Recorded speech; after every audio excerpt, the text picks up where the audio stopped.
Estamos anteriormente con Humberto Briceño y ahora tengo en línea a Jorge de la Rosa, venezolano, en Paiporta. Jorge, ¿me escuchas? Hola Shirley, buenos días para todos ustedes, los que nos escuchan a través de tu emisora. Encantado de estar compartiendo contigo Por, esta mañana tarde por acá por España. por favor, te agradezco mucho. Bueno, Jorge, me gustaría un poco entender en este momento, ¿no? ¿Cómo te encuentras? ¿Dónde estabas tú en el momento en que ocurre la Dana? ¿Qué pasaba dentro de la comunidad y por qué, digamos, lo ha sorprendido a la comunidad de esta manera? Ok, te explico algo. Primero que nada, bueno, muchísimas gracias. Segundo, yo me encontraba en mi casa. Ujú. En ese preciso instante me encontraba en mi casa, había aparcado, o mejor dicho, para que me entiendan un poco mis amigos venezolanos y los que nos están escuchando a través de tu emisora, había estacionado mi camioneta frente a mi casa. Habían dado como que una pequeña o leve alerta que no llegó realmente como tenía que haber llegado, ya que han quitado lo que era el centro de emergencia para este tipo de catástrofes, porque como no había pasado nada, el gobierno que está entrando dijo, mira, no, realmente como no pasa nada, vamos a quitar pocos funcionarios. La alerta de alarma no llegó, simplemente salió un comunicado oficial que decía que no colocaran los coches cerca de por donde podría pasar el río, pero no había una información directa, Ujú. no había una información que nos dijeran, mira, puede haber una catástrofe, puede pasar un, un accidente con un desbordamiento de Ujú. río, porque para la zona de Utiel, que viene siendo montaña, estaba lloviendo. Estaba lloviendo. Primero que nada, quiero indicarles a todo el mundo, a todas las personas que nos escuchan, qué es una dana. La dana es un fenómeno natural que viene realizándose porque, digamos que Valencia está mucho, o mejor dicho, España está en el medio de Europa. ¿Qué pasa? Que hacia la parte ártica vienen aires fríos y nosotros estamos saliendo, como estamos en el Mediterráneo, vienen aires calientes. Hubo un movimiento de aire, se conectaron el aire frío con el aire caliente y eso provocó, a raíz que el mar se mantenía todavía caliente porque estamos saliendo del verano, un punto de evaporación. Se colapsaron las nubes, llegaron a la zona más alta de Valencia y empezó a llover. ¿Qué sucede? De que cuando empieza a llover no hubo una alerta roja al momento, Ujú. sino una alerta naranja. Y quiere decir que, bueno, que posiblemente puede haber lluvias, pero tenemos que tener precaución. Ujú. Cuando empieza a llover de esa manera, se llena la represa, una represa que tenemos mucho más arriba, no, ahorita se me va el nombre, pero se llena la represa dos veces en el mismo día. ¿Y qué tienen que hacer? Tienen que abrir la represa para que pueda salir agua y no romperse, porque si se rompe, o sea, no estuviera ahorita hablando contigo. Ujú. Entonces, al salir esa agua, va desbordada buscando el cauce para poder entrar otra vez al mar Mediterráneo. Y trajo como consecuencia que como eran muchos litros de agua, perdón, por metros cuadrados, trajo la consecuencia de que hubo inundaciones. Paiporta quedó devastada, no solamente Paiporta, sino Alfafar, Benetúser, Mazanasa. ¿Por qué? Porque estas son comunidades que son estilo matriosca, Ujú. ¿sabes? Ujú. Para poder entrar a una tienes que entrar a la otra y todas se conectan directamente. Entonces, el cauce del río lo que hizo fue llevar y acabar con todas las partes de los bajos. Los bajos queremos decir todas las plantas bajas. Tú Es estabas decir, en la aquí casa en ese momento. yo estaba en ese momento, a mí lo que me causó, porque yo había estacionado frente a mi casa porque tenía que ir a buscar a mi hijo 2 horas más tarde, Ujú. ¿sabes? Entonces me dio chance de llegar, bañarme. Dije, bueno, ahora tengo que ir a buscar a mi hijo al trabajo porque no había metro. Él me dice, mira, no hay metro, venme a buscar. Gracias a Dios, yo dije, bueno, me da flojera irlo a buscar de una vez. Y le dije, bueno, te lo voy a buscar dentro de un rato. Pero de ese momento, ¿qué sucedió? Que empiezan a sonar alarmas como que de coches, de carros, Ujú. empiezan a sonar, a sonar, a sonar. Y claro, yo estaba en casa como que ¿qué estará pasando? Y cuando una vez cuando digo qué estará pasando, abro la ventana de mi balcón y veo que empieza a arrastrarse mi vehículo, primero que nada. Después que se arrastra mi vehículo, empezaron a arrastrar. Yo digo, bueno, si se arrastra el vehículo no pasa nada, más adelante estará chocado, pero no, yo digo, si llega hasta cierto tope, ¿verdad? Podría decirse que nos salvamos, pero Ujú. no, el tope fue pasando de minutos a minutos, en que arrastró puentes, arrastró árboles, arrastró todo lo que iba a su paso. Nosotros no tenemos energía eléctrica, ya se está restableciendo apenas el día de ayer. No teníamos, hoy están colocando eh, postes improvisados de LED para alumbrar las calles porque todas las calles están desoladas. Esto es algo muy parecido. Si el venezolano que me está escuchando, Mm. yo creo que casi igual que el deslave de La Guaira, Ujú, de la casi tragedia de igual. Vargas. Ahora, en el momento Del que bar. tú sales, ¿dónde te logras resguardar? Y además, ¿qué viste en ese momento, no?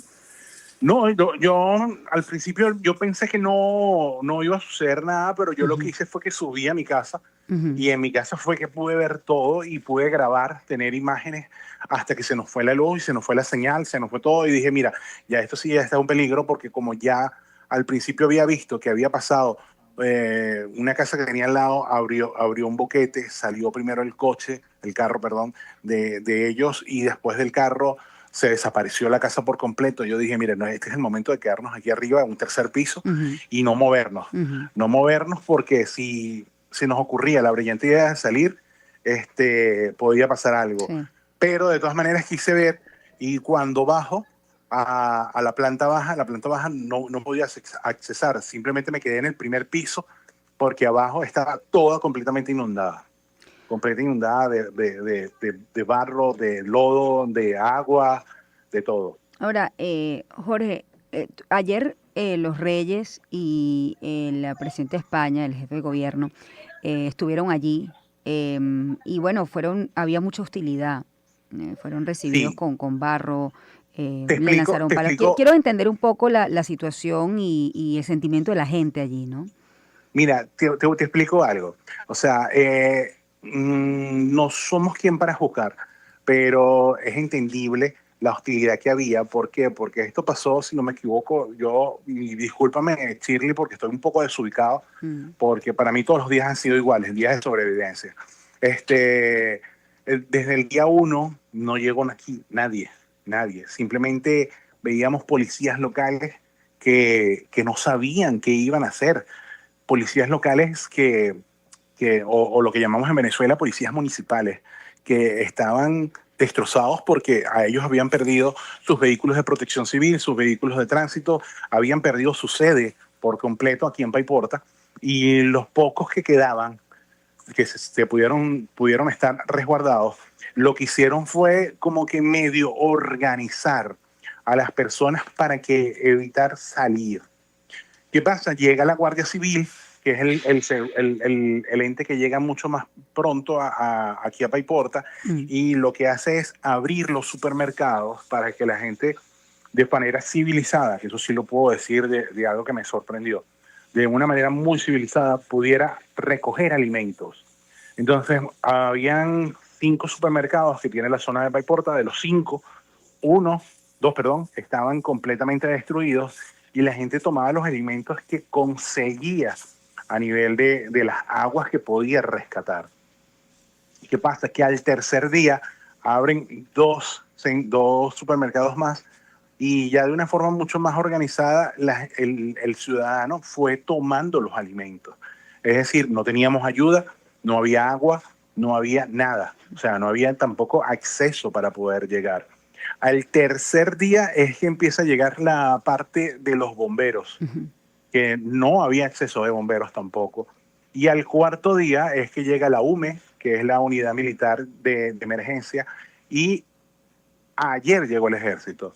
Entonces, ¿qué sucede? De que ayer fue que empezaron a remover todos los escombros. Aquí lo que ha habido es gente que viene caminando desde Valencia, capital, para apoyar a todos los damnificados que estamos aquí.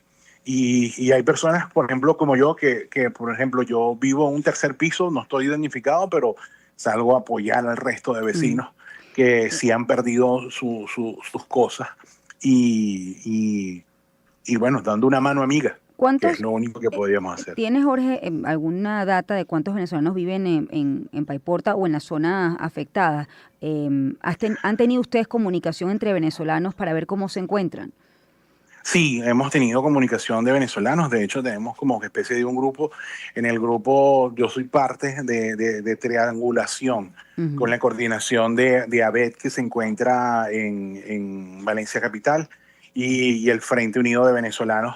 Hemos estado coordinando porque ellos son, digamos, lo que me dicen, mira Jorge, averíguate el censo, cuánto tenemos, Mm. habremos más de 250 personas contando niños Ujú. y completo, pero que estamos recibiendo para canalizar para ellos. Ahorita lo único que realmente es el fuerte que estamos necesitando es proteína, porque, porque no se consigue. Mm. O sea, en los centros comerciales o en los supermercados no hay carne, no hay pollo, no hay pescado, no hay nada de eso. De- Entonces a mí me preguntaron en quién podían ayudarnos y yo Ujú. les dije, mira, lo único que necesitamos realmente para seguir apoyando a ellos es proteína, Proteína. porque no hay. De la cifra de muertos desaparecidos, entiendo que hubo dos venezolanos, una dama con su hijo, ¿correcto? Sí, una dama con su hijo de nombre Lourdes Raiza. Ujú. Ella quedó afectada porque se lo llevó con su bebé y es una triste, Lourdes, perdón, una triste noticia que nos embarga a todos, pero Jorge, las imágenes, bueno, que viste allí, ¿no? Yo supongo que había gente que estaba dentro del vehículo, según veo en las imágenes. sí, hay gente que inclusive está en un centro comercial en Alfafar, que es el centro comercial Bonaire, que Ujú. apenas ayer empezaron a, ¿cómo se llama?, a evacuar el agua que estaba en los niveles de sótano, porque son 3 sótanos que tiene de estacionamiento y eso es lastimosamente un cementerio de gente horrible. Aquí hubo una conocida que ella pensó que bajando la Santa María o la Persiana no le iba a entrar agua y ayer abrieron la persiana, Mm. lo primero que salió fue ella ahogada Ay, qué completamente, horrible. tapiada de barro.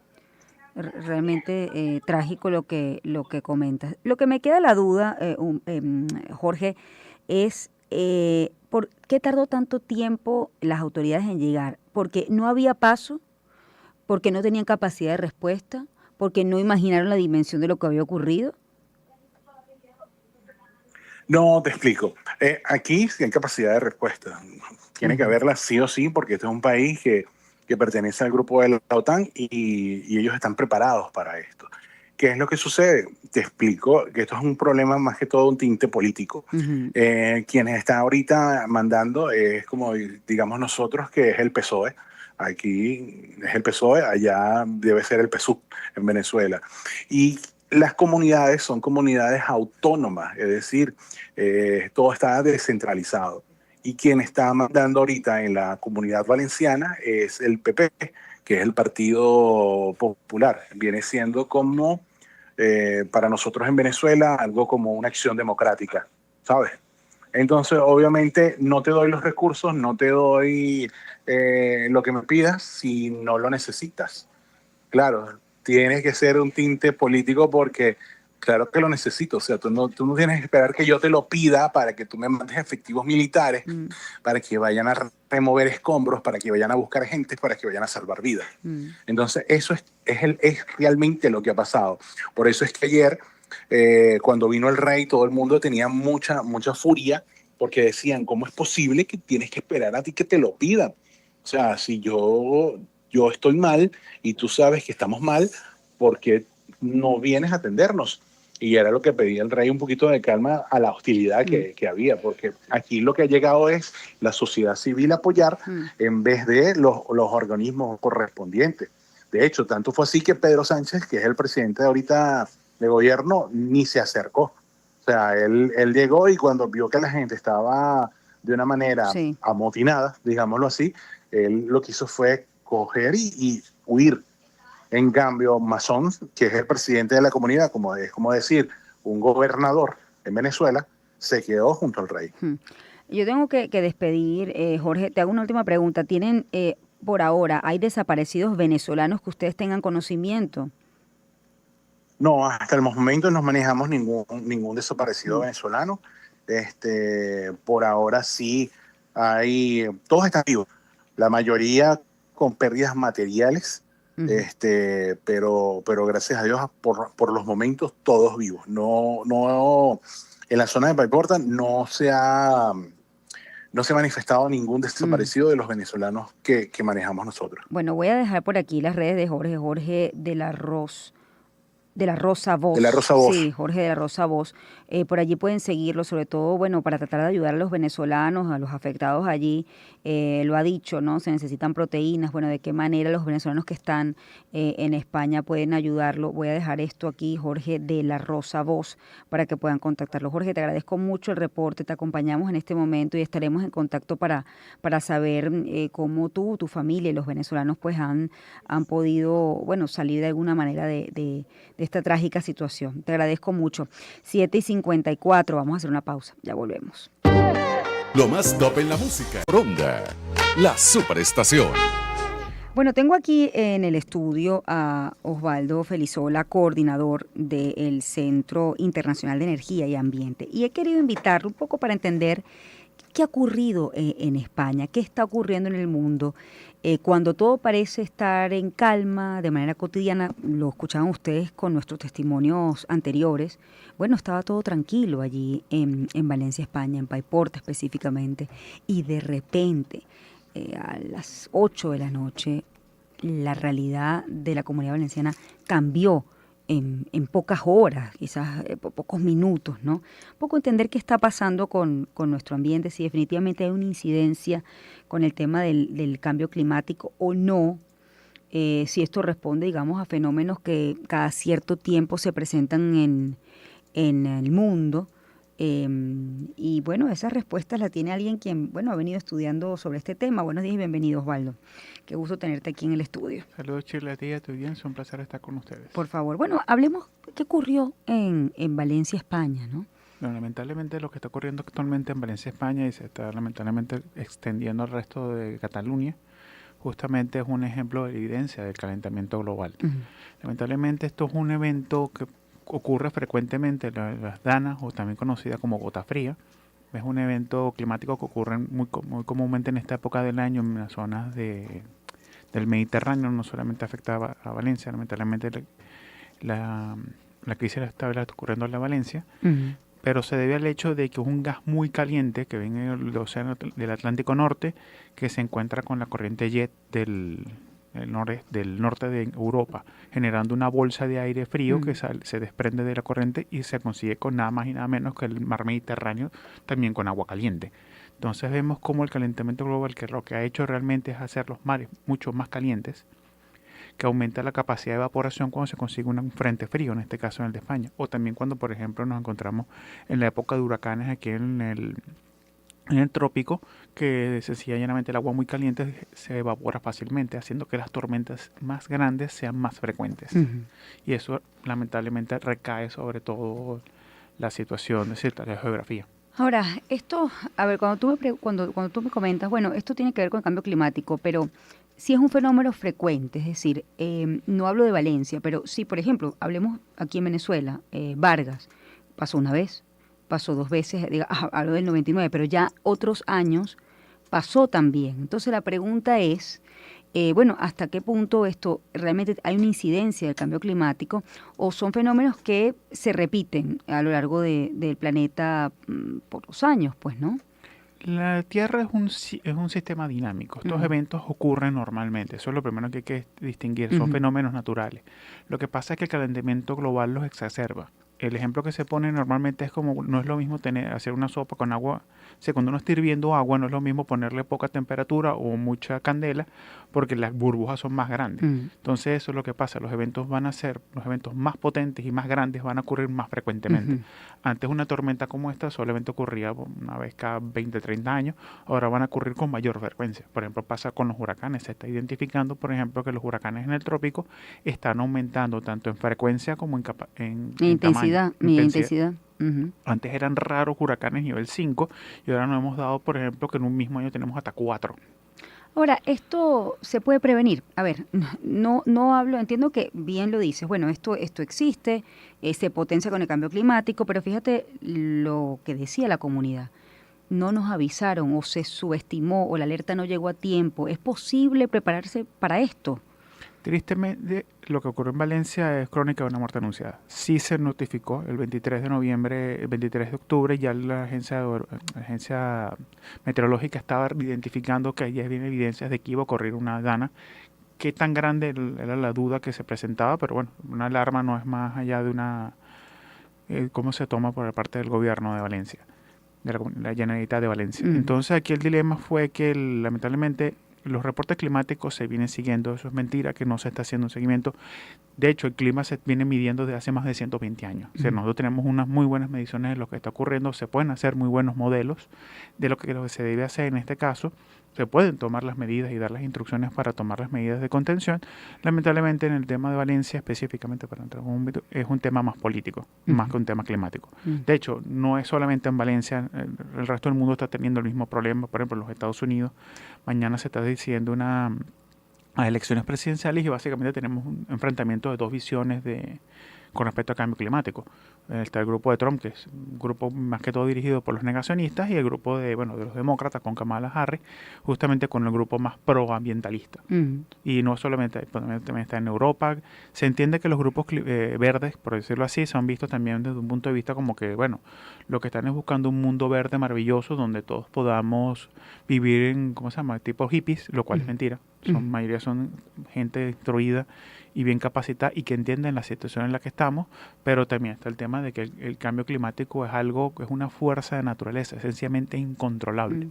En este momento, con respecto al cambio climático, ¿cómo se encuentra el mundo, Osvaldo? Bueno, actualmente nos encontramos en una posición sumamente sensible. Ya es casi inminente que vamos a superar el 1,5 grados de aumento de la temperatura con respecto a la base. Eso significa tormentas mucho más fuertes. Esto que estamos hablando, esta crisis de la Dana o las tormentas tropicales que nos pasan a nosotros con los huracanes y en el Caribe, van a venir aumentando intensidad. Lo que se espera, esos son los objetivos que está haciendo la Agencia Internacional de Energía, la IEA, justamente, vamos a ver si podemos hacer cumplir que para el 2050 podamos por lo menos alcanzar un escenario de 0 emisiones de CO2. Eso garantizaría que por lo menos podamos evitar el escenario de 2 grados centígrados, que por ejemplo en el caso venezolano sería catastrófico porque aceleraría el proceso de desertificación que sufre Venezuela. Recordemos que las sequías van a ser, ya son fuertes más o menos actualmente en Venezuela. Imagínense sequías más largas y lluvias más torrenciales, porque el cambio climático no solamente va en una dirección, sino que va en las dos. Es decir, no solamente hace que todo sea más seco, sino que cuando se llueva más duro. Entonces, el desastre como el que tuvimos en Vargas en el 99 van a ocurrir de nuevo y lamentablemente van a ser más frecuentes. Ahora que depende, el cambio climático, más allá de que es el curso, digamos, de la naturaleza, depende más de una decisión política, definitivamente. Es una decisión política y también un cambio de ser. Lamentablemente, como parte del proceso de desarrollo humano, desde la llegada del comienzo de la era industrial en 1850, hemos dependido muchísimo de los combustibles fósiles. Hicimos un traspaso, por ejemplo, del carbón, que es un combustible fósil que genera mucho CO2 y muchos contaminantes, al petróleo, que es el que prácticamente construyó el siglo XX. Y bueno, el caso venezolano nos desarrolló, el desarrollo que tenemos se lo debemos a él, pero no solamente eso, Estados Unidos también depende mucho de eso, y los países árabes, que potenció el crecimiento económico y al fin y al cabo, pero también tuvo las consecuencias que estamos pagando ahorita. Entonces, como dicen por ahí, la factura llegó tarde, pero llegó. Entonces aquí es donde se habla, por ejemplo, de nuevas fuentes de energía, no solamente las renovables, que son como las que se está esperando que sea el principal motor de la energía en los próximos 50, 100 años, por eso que se dice que se espera que sea el siglo verde. También se habla mucho de, por ejemplo, el gas natural, que es una fuente de hidrocarburos fósiles, al fin y al cabo también genera CO2, pero genera mucho menos CO2 por BTU generado que lo que hace, por ejemplo, el petróleo y el carbón. Y es por eso que se ve como la fuente de energía del futuro. Entonces, desde el punto de vista, bueno, ¿qué nos espera en los próximos años? Es eso, hacer ese proceso de transición, porque no podemos continuar así, sino estos fenómenos van a ser cada vez peores y las pérdidas humanas y financieras van a ser terribles. El dilema, a ver, esto es un dilema real, es decir, si tú reduces las emisiones de CO2, digamos, un mundo que dependa menos del petróleo, bueno, ¿cómo garantizas también desarrollo en países que son dependientes de esto? ¿No? Entonces la pregunta es un falso dilema, decir, bueno, si yo me decanto por una energía más limpia, es decir, un mundo más limpio, le presto atención, digamos, en mi agenda política al tema de cambio climático, puede ser que mi país, hablo mi país, depende de donde estemos, ¿no? Pero si depende del petróleo, no alcanza el desarrollo si es su principal fuente de ingreso. Es un caso interesante, vamos a poner las dos caras de la moneda. Ujú. Por un lado, sí, existe un tema de que en la asociación de energía está asociado al Producto Interno Bruto, es el aumento de la economía y del crecimiento económico con el consumo de energía. Ujú. Pero vivimos en un continente extraordinariamente verde. Eso es mentira que Latinoamérica es vista como un continente atrasado, no tenemos la matriz eléctrica más verde del mundo. De hecho, Europa está tratando de alcanzar nuestros niveles. Nuestra principal fuente es hidráulica, para los que les interesa el tema, básicamente, y no solamente se enfocan en Venezuela, sino también en Brasil, Argentina, Chile, que también tenemos fuentes hidráulicas importantes, somos el continente irónicamente de los grandes ríos. Entonces nos viene el tema de que, bueno, hemos aprovechado al máximo, pero tenemos el tema que actualmente se está presentando, que, bueno, si de verdad debemos desacoplarnos. El caso de China, que es probablemente el gran maestro en este tema de energía, ellos han hecho prácticamente su crecimiento estratosférico que hemos tenido en los últimos años, producto del consumo de energía fósil, dígase más que todo carbón. Ujú. Pero ellos mismos están conscientes que no es sustentable en el tiempo. La energía es un tema geopolítico fuerte, es decir, mientras China dependa de fuentes externas, porque China no tiene ni carbón, ni gas, ni petróleo, está sometida en cierta medida ¿cómo se llama? Los temas internacionales. Mm. Depender de fuentes renovables te hace mucho más independiente, o por ejemplo lo que le está pasando a Alemania, que por depender muchísimo del gas natural ruso, puso su economía en riesgo como la que se encuentra actualmente, porque para los que no sepan, en Alemania está pasando ahorita haciendo lo que se dice en Europa el ridículo de este año, porque su crecimiento económico se identificó que fue producto de que vendía gas ruso barato, Ujú. usaba gas ruso barato. Entonces, bueno, están haciendo el proceso de transición. Por ejemplo, un ejemplo, Francia. Francia tiene su energía, viene más que todo de fuentes nucleares. España, esta misma España que la que está sufriendo esta crisis, está buscando justamente depender cada vez menos de energías fósiles, pasando a energías renovables, y lo cual es un ejemplo, y su economía continúa creciendo. Eso es mentira, que tú no puedas desacoplar el crecimiento económico del consumo de fósiles. Consume más energía, pero puede ser de una fuente renovable. Para Venezuela, ¿cómo afecta el cambio climático a nuestro país? Okay. ¿Cómo lo ha venido afectando también a lo largo del tiempo? Fíjate, hago un inciso, recuerdo la tragedia de Tejerías, que no fue hace el año pasado o hace 2 años, y otros lugares, digamos, en Aragua, que pasó algo parecido a lo que estamos viendo en Valencia, por supuesto con otras características, ¿no? Días de lluvia, había no tanto la frecuencia, sino más bien la cantidad de agua que cayó, pero en todo caso, han venido pasando cosas en nuestro país. Venezuela tiene, de acuerdo con las estimaciones que se esperan, lamentablemente dos vertientes.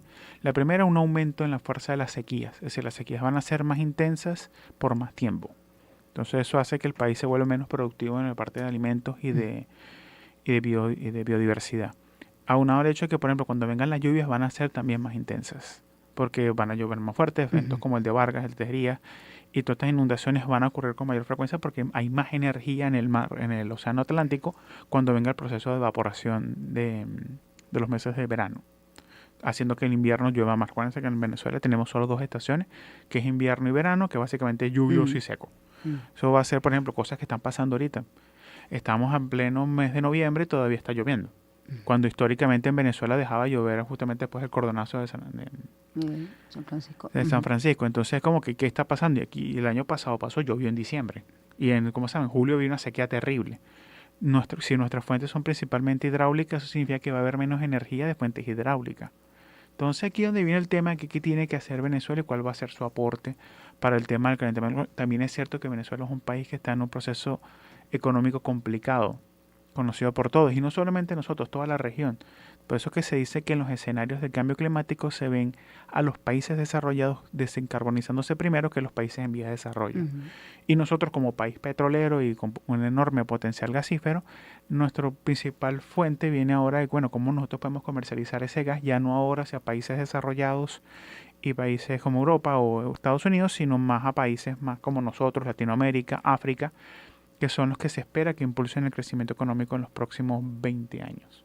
Bueno, yo tengo ya que, todavía me queda tiempo, me quedan 5 minutos, a pensar que me quedaba poco tiempo, pero sí quiero aprovechar también con respecto a nuestros vecinos. Yo recuerdo que la campaña de Petro, uno de los puntos era el tema del cambio climático y había mucha resistencia con respecto a eso, porque bueno, ¿cuál es el principal o la principal fuente de, digamos, de ingreso de Colombia? Bueno, el turismo, y está asociado también con el tema también de la naturaleza. Ahora, con respecto a otros países, ¿cómo nos encontramos nosotros? ¿Cómo se encuentra, digamos, por ejemplo, Colombia con respecto a ese tema en la selva, digamos, compartida que tenemos con ellos?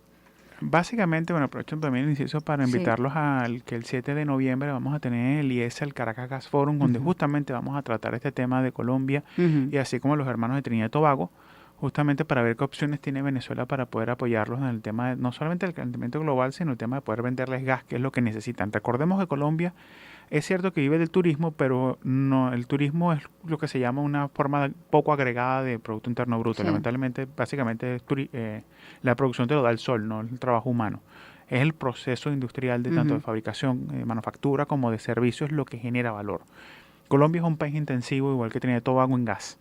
Lamentablemente se les está agotando el gas, tienen poco tiempo. En el caso de Petro, uno de los temas que estuvo motivando el tema de la transición hacia un enfoque más renovable, Ujú. que fue como prácticamente la bandera de su Y su campaña, campaña.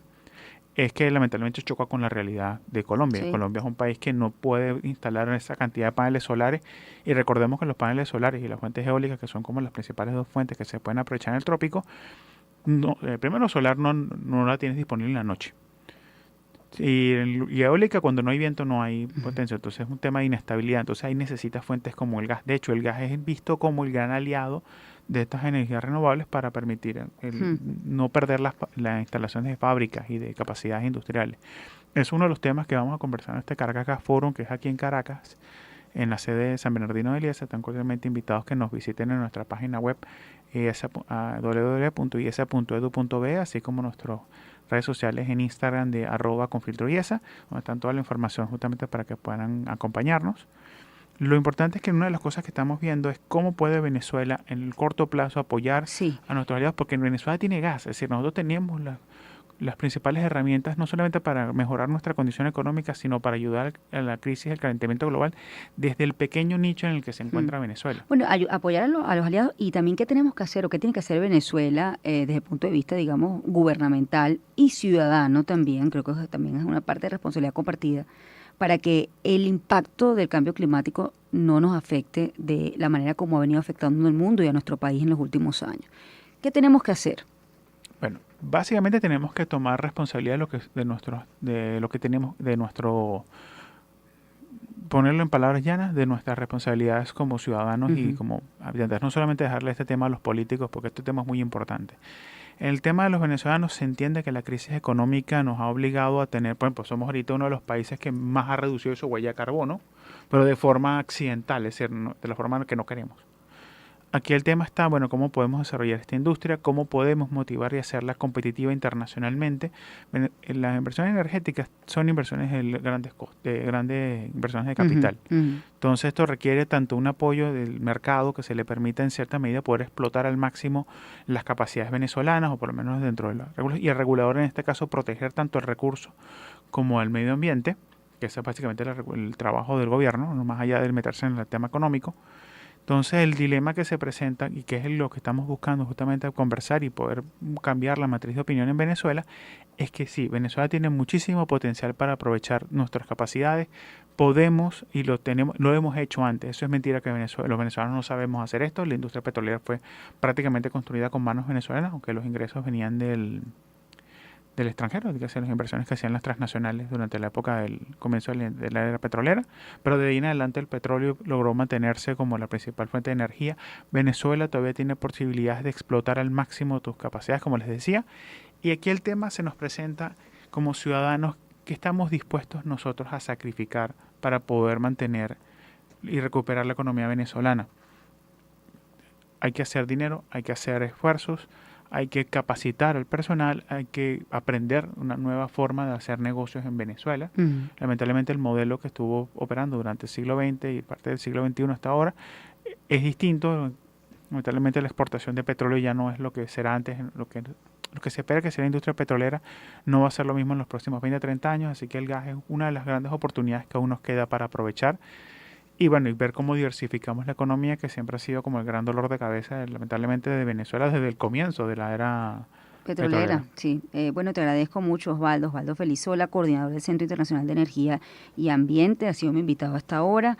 He tomado como referencia el caso de Valencia, España, un poco para entender qué está pasando con los fenómenos naturales en el mundo y si esto está relacionado o no. Ya lo ha explicado Osvaldo, que hay una relación estrecha, una correlación directa con lo que ha pasado, por ejemplo, en Valencia, España y el cambio climático. 8:23, vamos a hacer una pausa, ya volvemos.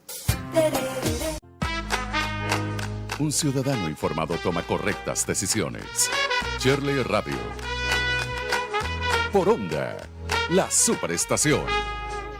Bueno, a esta hora voy a conversar con José de Bastos, periodista, politólogo y coanfitrión del podcast La Venezuela Global en Estados Unidos, sobre cómo transcurrió la jornada electoral en ese país. Supongo que José, como yo, ha hecho la cobertura hasta pasada la medianoche, casi ya 2 de la madrugada continuaban los conteos. Aún todavía entiendo, faltan algunos estados, pero...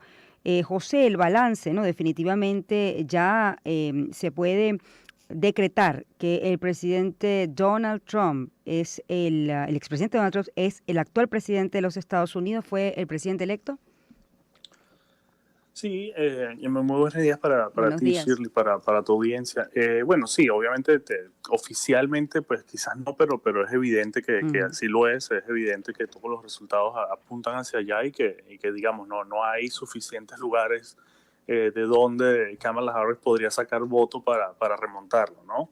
Entonces, en resumen, sí fue una noche, una jornada electoral muy positiva para Trump y bueno, yo mismo estaba suponiendo que iba a tardar más en conocerse el resultado, que iba a ser más parejo y que eso iba a tardar un poco más de horas y quizás algunos días para confirmar un ganador, pero bueno, ya a eso de las 2, 3 de la mañana ya aquí estaban dando las proyecciones de que sería Trump el nuevo presidente, ¿no? Sí. José, ¿cómo votó los estadounidenses? ¿Cómo votaron los latinos? No sé si ya es muy digamos, temprano para saber el perfil del voto, pero sí definitivamente cómo se comportó electoralmente los estados de los Estados Unidos. Bueno, el voto latino, al menos de los primeros exit polls, ¿no? Esto aquí luego van haciéndose otros estudios para conocerlo más en detalle, pero no hay duda de que el votante latino, así como muchos otros grupos, se movieron bastante hacia Trump, ¿no? O sea, hay zonas del país, condados, municipios del país, que tienen amplia mayoría hispana dentro de su población y esos condados votaron a favor de Trump, ¿no? Algo que llamó la atención ayer o que se venía midiendo en las encuestas, que parecía que había un sector, sobre todo de hombres latinos, que se estaba acercando al Partido Republicano, un poco atraído por las ideas económicas, pero también un tanto culturales de Donald Trump, y ayer se confirmó que ciertamente el dominio del Partido Demócrata entre los latinos sin duda se debilitó. Creo que todavía en general más latinos votaron por Harris que por Trump, pero no de la forma de la que venía pasando el apoyo del Partido Demócrata, ¿no? Ahora, ¿cómo votaron los otros estados? Sacando, digamos, al voto latino, el estadounidense, ¿no?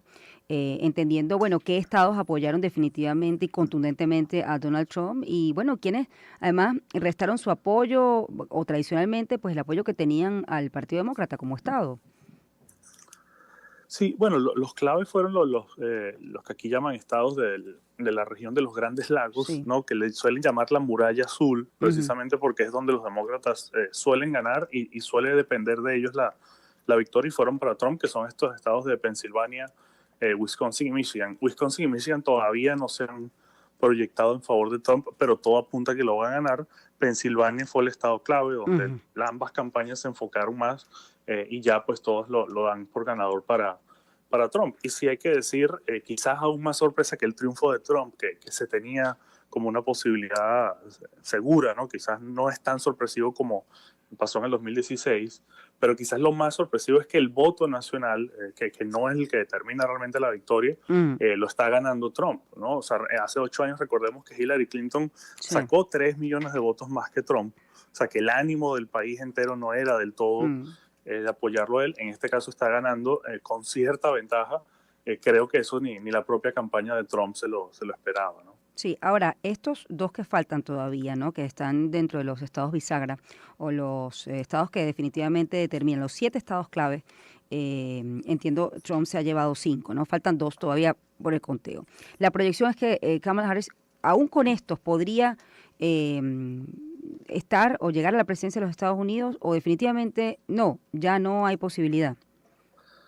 Sí, no, ya no hay posibilidad porque él gana, además de los estados que se suponía que iba a ganar, ganó Georgia, Carolina del Norte y Pensilvania, ¿no? Ya sumando esos 3, ella no tiene manera de remontarlo, porque bueno, quizás todavía algunos medios le dan a él 267 y necesita 270, pero es a la espera, por ejemplo, del estado de Alaska, que se supone que será republicano. O sea, no hay cualquier estado, sí, indeciso, pues, ¿no? Sí, correcto. No es uno de los estados clave y que se supone que ganaría ya. Y está ganando también en Wisconsin y Michigan. O sea, no creo que mantener alguna esperanza de la campaña de Harris, creo que sería un engaño, digamos. Y más allá de que todavía quizás falta eso, la confirmación definitiva. Pero bueno, todo apunta a un triunfo bastante contundente de Donald Trump, ¿no? Sí. Ahora, fíjate, la mayoría de la prensa, ¿no?, estadounidense se inclinaba incluso en editoriales que manifestaron que el apoyo era hacia la candidata Kamala Harris, ¿no? Poco entender si hubo una lectura, digamos, acertada por parte de los medios hacia lo que es esta campaña, si resulta sorpresivo. Fíjate que es interesante lo que me dices, la mayoría pensaba que esto iba a tardar más tiempo porque, bueno, durante todo, incluso en las últimas semanas, las encuestas estaban bien cerradas. Y fíjate que no fue así, el voto, el elector se comportó de otra manera. Hay un apoyo importante al candidato republicano Donald Trump. Sí, aunque creo que también en eso esperábamos que tardaran un poco más también en el propio conteo de votos, ¿no? O sea, creo que en ese sentido los funcionarios electorales pues mejoraron mucho en los últimos 4 años. O sea, el sistema propiamente mejoró porque yo diría, al menos la primera lectura, que las encuestas no se equivocaron tanto, ¿no? O sea, no se equivocaron, estaba realmente dentro del margen de error. Todas las encuestas decían que Trump podía ganar, por ejemplo, Pensilvania por 1 o 2 puntos, lo está ganando más o menos por 3 puntos, ¿no? O sea, es bastante acertado. Yo creo que lo más sorpresivo es que en todos los estados que se veía mucha paridad en las encuestas, todos terminaron a favor de Trump. O sea, no se dividieron como uno podría pensar, bueno, si todas las encuestas están empatadas, en 3 gana Trump y en 3 va a ganar Harris, aquí todos se están decantando hacia Trump. Creo por eso que sí había una idea de que podía ganar Trump. Algunos analistas incluso decían, es más probable que gane él que ella, más allá de que los medios, obviamente la línea editorial era no llamar a su triunfo, ¿no? O sea, pedir que la gente votara por Kamala Harris, más allá de que decían las encuestas, que insisto, estaban muy cerradas y que había perfectamente la posibilidad del triunfo de él. Creo que está siendo más holgado, sí, de lo que se pensaba, ¿no? Ahora, yo tengo que ir terminando, José. ¿Hay forma de saber cómo se comportó el voto venezolano? Bueno, es más difícil porque todavía, más allá de que hay una población venezolana creciente, los votantes son pocos, ¿no? O sea, los ciudadanos estadounidenses son pocos. Creo que habría que ver un poco el detalle sobre todo en la ciudad de Miami, pero yo creo que sí se puede un poco presuponer, ¿no? Porque, por ejemplo, la ciudad de Miami, a pesar de que uno la tiene en mente como que suele apoyar al Partido Republicano, al menos el condado de Miami-Dade no había votado por un republicano en 30 años, ¿no? Y lo hizo esta vez por Trump. O sea, el estado de la Florida sí se movió incluso más que el resto del país, en favor de Donald Trump, y uno puede asumir que el pequeño grupo de venezolanos en su mayoría se decantó por Trump, pero realmente en detalle Sí. en este momento no, quizás hubo algún tipo de encuesta, sobre todo en esa zona que es donde más venezolanos radican, ¿no? ¿A qué hora se podrá ya confirmar, no sé si tienes conocimiento de eso, la victoria de Trump, ¿no? Bueno, definitivamente faltan 2 estados claves, pero en las próximas horas, o eso va a tardar un poco más.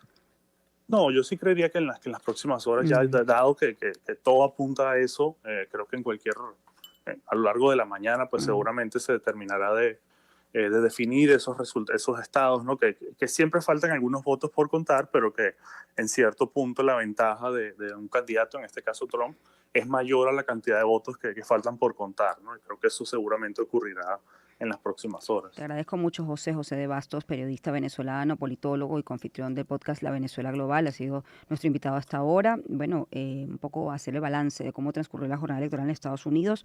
La última noticia, ya casi a las 3:20 de la madrugada, Donald Trump obtuvo los 19 votos electorales de Pensilvania, un estado que era clave, lo dijimos ayer en el análisis que tuvimos con nuestros invitados para ganar la presidencia. El candidato republicano obtuvo los votos de este estado péndulo y con ello suma 267 votos de los 270 que necesita para llegar a la Casa Blanca. Lo ha dicho José, los 2 estados que faltan, uno de ellos es Wisconsin y Michigan. Todo indica que Donald Trump pues efectivamente pues va a ganar allí y será el nuevo presidente de los Estados Unidos. Vamos a hacer una pausa, ya volvemos. Onda, sonidos que te envolverán en un mundo de